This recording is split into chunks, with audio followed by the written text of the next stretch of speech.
할렐루야 성도 여러분 모두 반갑습니다. 8월 8일 토요일 아침 말씀 묵상입니다. 오늘 하루를 여는 첫 찬송은 183장 빈들의 마른 풀 같이 찬송 올려드립니다.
오늘 주시는 말씀은 에스겔 37장 1절로 14절의 말씀입니다. 함께 성경을 읽으십시다.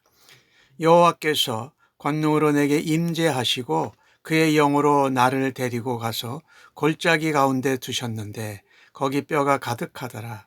나를 그 뼈 사방으로 지나가게 하시기로 본즉 그 골짜기 지면에 뼈가 심이 많고 아주 말랐더라.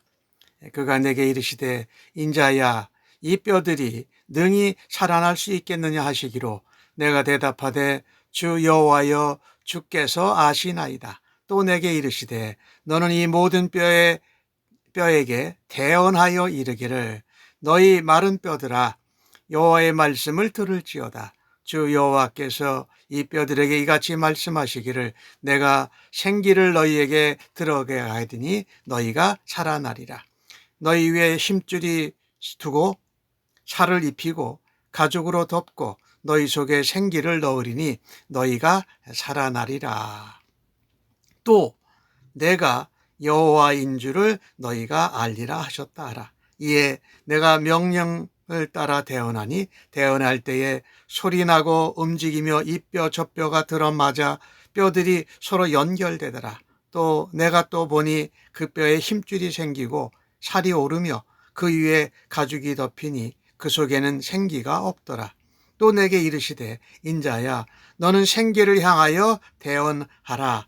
생기에게 대언하여 이르기를 주 여호와께서 이같이 말씀하시기를 생기야 사방에서부터 와서 이 죽음을 당한 자들에게 불어서 살아나게 하라 하셨다 하라.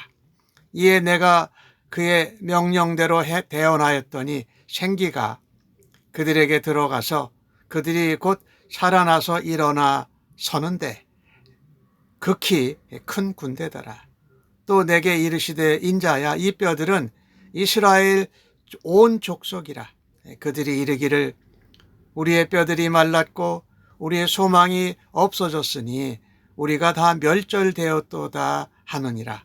그러므로 너는 대언하여 그들에게 이르기를 주 여호와께서 이같이 말씀하시기를 내 백성들아 내가 너희 무덤을 열고 너희로 거기에서 나오게 하고 이스라엘 땅으로 들어가게 하리라. 내 백성들아 내가 너희 무덤을 열고 너희로 거기에서 나오게 한즉 너희는 내가 여호와인 줄을 알리라. 내가 또 내 영을 너희 속에 두어 너희가 살아나게 하고 내가 너희를 너희 고국 땅에 두리니 나 여호와가 이 일을 말하고 이룬 줄을 너희가 알리라. 여호와의 말씀이니라. 아멘. 이제 하나님께서 회복과 소망, 화평의 언약을 에스겔을 통해서 실제로 이제 일어나게 하십니다. 먼저 하나님께서는 이 에스겔을 데리고 가셔서 마른 뼈를 보여주십니다. 그랬더니 거기에 뼈들이 엄청 많았어요. 자세히 살펴보니까 뼈가 심이 많았고 바짝 말라 있었어요. 하나님께서 에스겔에게 물어보십니다. 야, 인자야, 이 뼈들이 능히 살 수 있겠느냐라고 물어보실 때에 에스겔은 대답을 이렇게 합니다. 주 여호와께서 아십니다라고 고백합니다. 상식적으로 보면 말라 비틀어진 뼈들이 다시 생명력을 얻을 수 없지만 하나님께서 원하신다면 얼마든지 하실 수 있다라는 믿음의 고백이었죠. 이 주 여호와께서 주께서 아시나이다 라고 하는 에스겔의 대답에는 엄청난 믿음의 고백이 담겨져 있습니다. 에스겔은 하나님이 질문하셨을 때 자기에게 생각과 지혜로 스스로 판단하지 않습니다. 하나님의 역사하심에 따라서 달라질 수 있고 하나님께서 스스로 답을 보여주실 것이다 라는 믿음의 가능성을 두고 겸손하게 대답한 것입니다. 에스겔이 이같이 대답한 이유는 하나님이 예지력이 있으시다. 하나님이 이 마른 뼈의 운명을 내다볼 수 있는 능력이 있다라는 말을 한 고백이 아니었어요. 물론 하나님이 능력도 있고 예지의 은혜도 능력이 있으시지만 이 에스겔의 고백의 초점은 그 권능이 내게 있지 않고 인간에게 있지 않고 하나님에게 있다라고 말씀하는 것입니다. 하나님의 권능에 달려있다. 이 마른 뼈가 다시 살아나는 것은 그 마른 뼈가 얼마나 말랐는지 어느 정도 소생 가능성이 있는지에 달려있지 않다라는 것입니다. 오직 하나님께만 달려있다. 조건과 상황이 어떠하든지 하나님이 살리시면 살리실 것이고 하나님이 버려두시면 그냥 마른 채로 남아있을 것이라는 것입니다. 우리가 연약하고 제한되고 어리석은 존재인데 하나님의 능력을 미리 판단하지 않고 믿음으로 바랄 때에 우리 하나님께서 역사하시고 일하실 것을 믿어야 할 것입니다. 하나님은 모든 상황을 초월하시고 온 세상의 창조주요 온 세상의 주권자이십니다. 그 하나님께서 마른 뼈와 같은 우리를 또 우리의 교회, 우리의 사회, 우리가 살고 있는 이 나라를 하나님께서 그 능력으로 역사해 주시기를 간절히 바랍니다. 어떤 사람이 연약하고 생명이 없어 보일지라도 교회가 그럴지라도 현실만 바라다보고 포기하고 낭망하고 절망할 필요가 없다. 왜요? 우리의 아버지 되시고 우리의 주권자 되시는 우리 아버지 하나님은 마른 뼈를 일으켜서 군대를 이루시는 분이시기 때문입니다. 우리의 소망과 미래는 교회의 소망과 미래는 이 땅의 나라의 소망과 미래는 오직 하나님께 달려있다라는 것입니다. 유능한 사람이나 어떤 능력 있는 사람 또 훌륭한 지도자에게 먼저 의지하지 마십시오. 회복될 상황이 없고 소망이 없는 가운데서도 하나님을 의지하고 하나님께 그 권능을 일으켜 달라고, 역사해 달라고 믿음의 고백을 드리는 것이 마땅하지 않겠습니까? 오늘 에스겔은 하나님께서 너가 대언해서 마른 뼈들에게 여호와의 말씀을 전하라고 말씀합니다. 그러면 주 여호와께서 이 뼈들에게 말씀하시면 내가 생기를 너에게 들어가게 하라. 너희가 살리라. 이렇게 너희가 살리라. 이렇게 5절에 말씀해요. 또 6절에도 그 말씀을 해요. 너가 말씀을 대언할 때에 하나님이 말씀하시면 뼈가 연결되고 힘줄이 살고 살이 붙어나고 가죽이 덮어서 생기가 들어간다. 너희가 살리라. 그것의 핵심은 뭐냐면요. 너희가 내가 여호와인 줄 알게 될 거다라는 것입니다. 마른 뼈들이 붙어나고 가죽이 덮고 살이 생겨나서 생기가 들어가서 하나님의 군대가 된다는 이 엄청난 말씀을 우리가 보게 됩니다. 에스겔 선지자에게는 그런 능력이 없었습니다. 하지만 여호와 하나님의 말씀을 에스겔이 대언했을 때에 정말 하나님의 능력으로 마른 뼈들이 살아나서 하나님의 군대를 이루는 장면을 목격하게 된다는 것입니다. 오늘 10절 말씀에 그 명령대로 대언하였더니 생기가 그들에게 들어가되 그들이 곧 살아나서 서는데 극히 큰 군대더라라고 말씀했습니다. 왜 하나님께서 친히 말씀하시지 않고 에스겔에게 이 말씀을 대언하라고 하셨을까요? 하나님은요, 우리에게 그 하나님의 말씀을 대언하게 하심으로 하나님이 역사하시는 기적을 우리의 눈으로 현장에서 경험함으로 하나님의 말씀이 무한한 능력이 있다는 것을 알게 하십니다. 참으로 중요한 말씀인데 명령을 대언하니 대언한다는 말이 오늘 본문에도 여러 번 반복되지요. 그래서 실제로 에스겔이 하나님이 명령하시는 대로 말씀하신 대로 대언했어요. 그랬더니 뼈가 서로 연결됩니다. 힘줄이 생겨요. 살이 오르고 가죽이 덮여요. 그런데 아직 생기는 없었다. 또다시 생기를 향하여 대언하니까 사방에서부터 와서 이 죽음을 당한 자에게 붙어서 살아나게 하셨다라고 대언했더니 살아났다라는 것입니다. 이 말씀을 보면 천지창조를 하니 창세기 1장이 생각이 나요. 빛이 있으라 했더니 빛이 생겨났어요.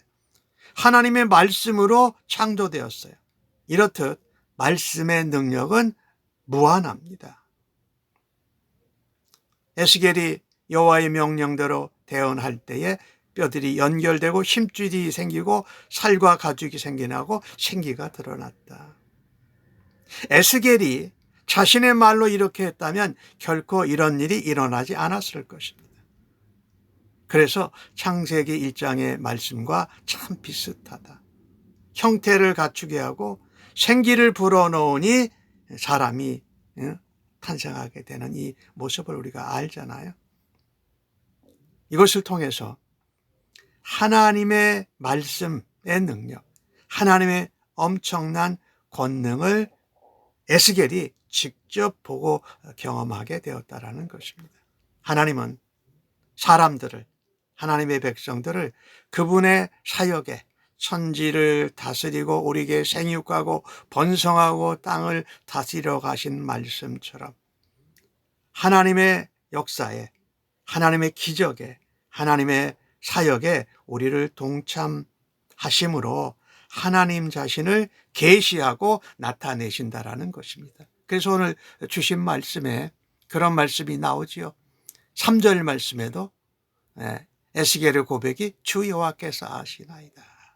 그 다음에 하나님은 너희가 살리라, 너희가 살리라 반복해서 말씀하세요. 소망과 약속과 희망을 잃어버린 이스라엘 백성들에 하면서 내가 여호와인 줄 알리라. 또 마지막 13절에도 내가 여호와인 줄 알리라. 그리고 14절에는 이 일을 내가 말하고 인 줄을 너희가 알리라라고 하면서 여호와의 말씀이라고 기록하고 있지 않습니까? 지금 오늘 에스겔은 하나님의 말씀을 대언하는 자로 사용을 받습니다. 마른 뼈와 같은 우리에게, 또 교회나 이 땅과 이 세상에게 생기를 불어넣어 줄 수 있는 것은 하나님의 말씀을 대언하는 것입니다. 그래서 설교는 오직 하나님의 말씀을 대언하는 것입니다. 자신의 생각이나 세상적인 지역이나 경험을 말하는 것이 아니라 오직 주님의 말씀을 대언할 때에 그 말씀을 통해 하나님이 일하시고 하나님의 능력이 나타나고 하나님의 기적이 나타난다는 것입니다. 설교자나 말씀을 증거하는 자는 하나님의 말씀을 대언해야 됩니다. 또한 그 하나님의 대언하는 말씀을 듣는 자들은 그 권위를 인정해야 돼요. 하나님께서 세워주셨으니까. 그래서 말씀을 전하는 자나 말씀을 듣는 자들이 하나님이 말씀하시는 것을 듣고 하나님의 말씀의 능력을 체험하면서 하나님이 맡겨주신 사역을 감당할 수 있는 은혜가 우리 모두에게 있기를 간절히 바랍니다. 오늘 하나님은 그 11절에서 보면은 이스라엘 사람들의 상태를 이야기합니다. 우리 뼈가 말랐고 우리는 소망이 없고 우리는 다 멸절되었다. 그런데 하나님께서 에스겔에게 대언하여 말씀하라고 합니다. 주 여호와께서 이렇게 말씀하신다. 내 백성들아, 마른 뼈로 소망이 없는 이스라엘 백성들에게 너희 무덤을 내가 열겠다. 거기서 나오게 하겠다. 살려내겠다. 그뿐만이 아니라 이스라엘 땅으로 다시 들어가게 하겠다라고 말씀합니다. 그러면서 뭐라고 말씀하십니까? 내가 여호와인 줄 너희가 알 거라고 13절에 또 말씀하지를 않습니까? 그리고 하나님께서 거기다 하시는 말씀이 있어요. 내가 너희들을 무덤을 열고 거기서 나오게 하고 이스라엘 본토 약속의 땅으로 돌아가오니 내가 너희에게 새로운 언약, 새로운 삶을 살게 하는데 내 영을 너희에게 두어서 너희가 살게 하고 라고 말씀하신다라는 것입니다. 하나님이 이스라엘을 향한 구원을 선포하시면서 이 마른 뼈의 환상을 보여주신 이유가 무엇일까요? 하나님은 완전히 말랐고 소망이 없고 멸절된 백성이라도 나라라도 다시 살리시는 전능하신 하나님이신 것을 나타내는 것입니다. 이미 죽은 상태입니다. 생명력과 존재의 의미를 완전히 잃어버렸습니다. 그리고 소망이 다 끊어졌습니다. 그런데 그들을 향해서 하나님이 구원을 선포하신다라는 것입니다. 무덤을 열고 거기서 나오게 하셔서 또 이스라엘 땅으로 포로로부터 바벨론으로부터 이스라엘 본토 땅으로 돌아가게 하면서 오직 구원이 누구에게 달려있냐? 하나님에게 달려있다라는 것입니다. 그리고 그분이 하나님 여호와이신 것을 알리신다라는 것입니다. 우리가 구원을 받고 안 받고는 구원을 받는 사람들의 상태에 달려있지 않고 오직 구원자이신 하나님께 달려있다라는 것입니다. 만약에 우리가 구원받는 것이 하나님께 달려있지 않고 피구원자의 구원받을 수 있는 어떤 여지나 가능성에 달려있다면 구원받는 것이 통해서 하나님의 영광이 나타나지 않을 것입니다. 하나님은 하나님 백성의 실패와 징계를 통해서도 회복을 통해서도 하나님이 드러나고 나타나기를 원하신다라는 것입니다. 우리의 삶에서 완전히 실패하고 소망이 가능성이 없는 사람이라도 눈에 보이는 현실이나 우리의 감정 상태나 상황을 의식하기보다 구원자이신 주 하나님 여호와를 가장 먼저 바라다 보아야 할 것입니다. 구원의 가능성은 우리의 노력 여하에 달려있지도 않고 실제적인 상황에도 달려져 있지 않고 오직 구원자이신 하나님께 달려있기 때문입니다. 하나님이 명령하시면 오래되어 말라 비틀어진 뼈에도 살이 붙고 생기가 공급돼서 살아난다라는 것입니다. 하나님께서 생명력을 잃어버린 사람들, 사망 가운데 있는 사람들, 교회도 나라도 살아내게 하셔서 하나님의 군대를 이룰 수 있는 줄로 믿습니다. 하나님이 회복하지 못할 대상은 아무것도 없습니다. 실제로 저와 여러분도 이전에는 우리가 허물과 죄로 죽었던 자들이었습니다. 그런데 죄와 사망에서 우리를 건져서 생명으로 영생으로 구원에 이끄신 것은 전적인 하나님의 은혜요, 하나님의 능력이라는 것을 우리는 믿고 붙들어야 할 것입니다. 어떠한 상황에서도 하나님이 우리를 붙들고 계시기에 우리도 하나님을 붙들고 하나님을 찾을 수 있어야 한다라는 것입니다. 영적인 회복, 이것은 바로 다른 것이 아닌 말씀과 성령으로만 가능하다라는 것입니다. 메마른 우리의 심령, 소망이 없는 우리의 심령에 하나님의 회복과 하나님의 평강과 하나님의 부흥이 일어나려면 우리가 해야 할 것이 있어요. 그 말씀을 그대로 순종하고 말씀의 능력에 나타나는 하나님의 역사를 기다려야 한다는 것입니다. 무엇보다도 성령님의 인도하심과 다스림을 따르고 순종해야 할 것입니다. 예수님을 닮아가고 예수님과 함께 해야 할 것입니다. 그럴 때 우리는 메마른 자들이지만 하나님의 큰 군사로 세워져서 이 땅에서 죄와 세상을 이길 뿐만 아니라 하나님의 이름과 하나님의 영광과 그 생명의 복음 예수 그리스도를 전하는 일에 쓰임받기를 주님의 이름으로 간절히 축복합니다. 아멘.